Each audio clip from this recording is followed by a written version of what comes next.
आज पूरे देश के अंदर देश की जनता और विशेषकर आदिवासी समुदाय जो गरीब वर्ग है, आज अपने कई परिवार ऐसे हैं जो 2 वक्त की रोटी के लिए तरसते और कहते हैं कि दुनिया में डंका बजेगा।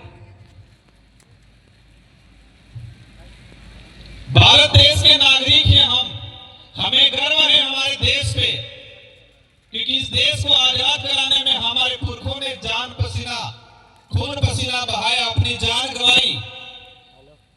लेकिन आज देश को जिस तरह से खोखला किया जा रहा है, देश की स्थिति धरातल में कुछ और है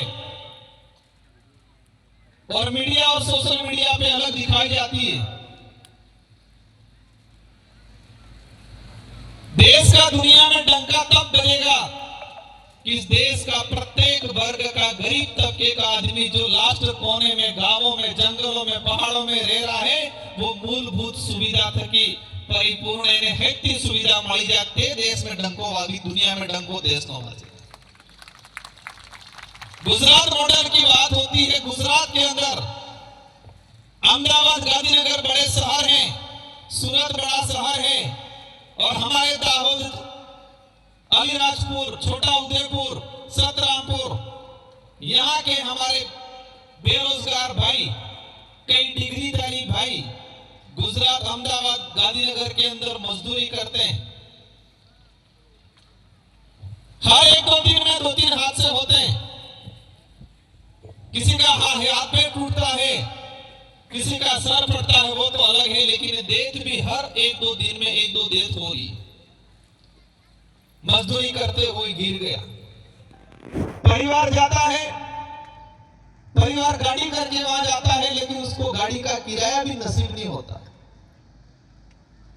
दुनिया भर की योजना चल रही है, चिरंजीवी योजना हो, आयुष्मान कार्ड हो, ये बीमा हो, लेकिन हमारा जो गांव में रहने वाला आदिवासी परिवार जो गुजरात, अहमदाबाद में मजदूरी कर रहा है, उसको किसी भी बीमा में कवर नहीं किया जाता है। आज गुजरात के अंदर, क्योंकि देश को लगता है कि गुजरात सब थकी विकसित था क्यों लागे, गुजरात में सब एम लागे, लेकिन गुजरात के अंदर आज भी गरीब पिछड़ा आदिवासी समुदाय है, उनकी हालत, आर्थिक स्थिति कमजोर होती जा रही है।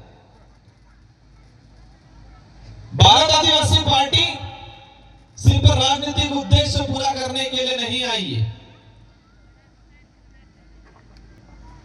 इस पार्टी की जो विचारधारा है, उस विचारधारा का मूल मंत्र यही है कि गरीब तबके का आदमी, आदिवासी समुदाय, दलित, पिछड़ा, जो इस देश की आजादी कराने में इनके पुरखों ने जान गंवा दी थी, वो आज भी दर दर की ठोकरें खा रहा है। इनकी समस्याओं का समाधान करना, ये देश संविधान से चलता है, मोदी जी की कलम से नहीं। मोदी जी भी कलम चलाएंगे तो संविधान के आधार पे चलाएंगे।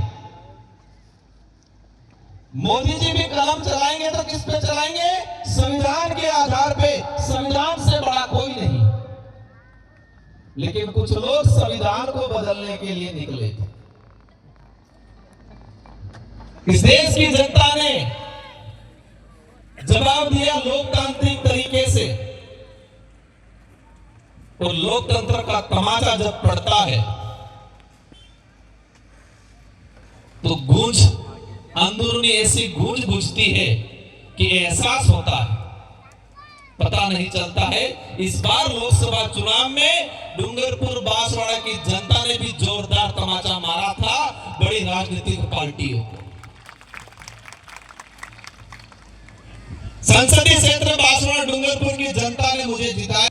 भारत आदिवासी पार्टी के बैनर तले इतना छल कपट करते हैं कि मार नाम थे कि बे राजकुमार उबा कीधा, सेम नाम के 2 राजकुमार, सेम सिंबल दिलवाया। 1,20,000 वोट फर्जी राजकुमार ले गए। किसने खड़ा किया? भाजपा वालों ने। भाजपा के बड़े बड़े नेता कहते हैं स्वच्छ छवि की राजनीति करने वाले, सत्य के मार्ग पे चलने वाले, धर्म के मार्ग पे चलने वाले ही कहते हैं। धर्म छल कपट नहीं सिखाता है, धर्म शोषण अत्याचार नहीं सिखाता है, दया करुणा भाव सिखाता है, सत्य के मार्ग पे चलने का सिखाता है। लेकिन भाजपा के नेता ऐसी नीति खेलते हैं जो धर्म और उनकी बातों से मेल नहीं खाती। लेकिन बांसवाड़ा डूंगरपुर की जनता को इस मंच से भी धन्यवाद देना चाहूंगा, जिन्होंने मुझे भारत आदिवासी पार्टी को 2.5 लाख वोटों से जिताया। लोकतंत्र की जीत है। आज आदिवासी समुदाय को सिर्फ वोट बैंक समझा गया, और वोट भी हमारे लोग किस आधार पर देते थे। आज से 20 साल पहले हो गया था, प्रचार केम था तो माइक थे कि था तो उनके तो कोने के तो फूला माते आल दो, कोने के तो आत्माते आल दो। और हमारी भोली भाली जनता जाके वोट देती, कोई फूला पे दे देता, कोई हाथ पे दे देता। प्रचार क्या होता, फूला माते ना आत्मा दे, लेकिन आत्मावाला आदमी कौन ही नहीं बताता। आज से 10 साल पहले हमारी भोले वाली जनता को सिर्फ चिन्ह दिखाया जाता था, आदमी नहीं दिखाया जाता था। और आदि के 10% जनता को आदमी का चेहरा या आदमी का नाम पता रहता था, सिंबल ने आधार पर। धीरे धीरे आदमी के बारे में पता चला, आदमी का नाम पता चला, आदमी के बारे में नहीं पता चला। आज भी भारत आदिवासी पार्टी की जरूरत इसलिए पड़ी कि ये जो मंच पे जो जिन महापुरुषों की जो प्रतिमाएं लगाई है, इन प्रतिमा का सम्मान कभी भी कांग्रेस बीजेपी दोनों ने नहीं किया। आज पानगढ़ हमारा हत्याकांड हुआ, 1913 के अंदर 1500 आदिवासी मारे गए। इन 1500 आदिवासियों में क्या दाहोद, सतरामपुर, जालोर, अलीराजपुर के आदिवासी नहीं थे क्या? मैं आज इस मंच से पूछना चाहूंगा, जो बड़े बुजुर्ग यहाँ बैठे हुए हैं, आपको 7000 साल पुराना महाभारत में क्या हुआ वो पता है? आज से 7000 साल पहले महाभारत में कौन कौन केम था, जो कौन कौन लड़ना कटला मर जाए खबर है? क्या रो टायर नगली की कृष्ण भगवान क्या रे की आंगल गली टायर हिट जी खबर है? लेकिन मानगढ़ 1913 के अंदर कितने साल हो रहे हैं,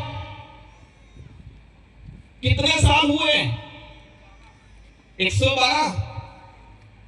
हमें हमारे समुदाय का 150 साल पुराना इतिहास किताबों में नहीं पढ़ाया जाता है, लेकिन 7000 साल पुरानी बातें हमारे लोगों को समझाई जाती है। क्या गुजरात के पाठ्यक्रम के अंदर मानगढ़ का इतिहास का वर्णन दिया हुआ है? इस पंडाल में बैठे हुए जो लोग हैं, आप सबके परिवार से कोई न कोई बच्चा या प्रत्येक बच्चा स्कूल में पढ़ने जाता होगा, आपने भी पढ़ाई की होगी। क्या गुजरात के अंदर जो पाठ्यक्रम है, जिस पाठ्यक्रम को स्कूल में पढ़ाया जा रहा है, क्या इस पाठ्यक्रम में मानगढ़ का पूरी जीवनी बता रही है?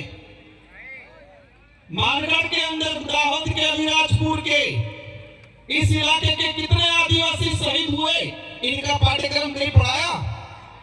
क्यों नहीं पढ़ा रहे? आप 7000 साल पुराना काल्पनिक चीजें हमको थोप रहे हो, लेकिन हमारे 150 साल पुराना इतिहास जो वास्तविक है, जिन्होंने जान गंवाई है, वो बातें नहीं पढ़ा रही किताब में। ये क्यों नहीं पढ़ाया जा रहा है? वो इसलिए नहीं पढ़ाया जा रहा है कि ये समुदाय सिर्फ तालियां बजाए और वोट दे, अधिकार के लिए नहीं लड़े, इसलिए नहीं पढ़ाया जा रहा है। 5वीं अनुसूची की बात आती है, पैसा एक्ट की बात आती है।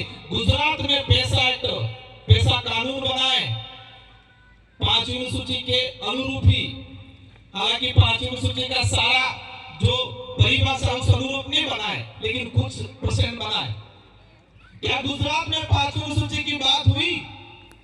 शेड्यूल 5 ये कहता है कि जिस जमीन पे आदिवासी समुदाय, शेड्यूल 5 इलाका जो 1 इंच भी जमीन सरकार भी नहीं ले सकती है। कोई व्यक्ति तो ठीक है, सरकार भी सरकार को भी लेना है तो उनकी सहमति लेनी पड़ेगी।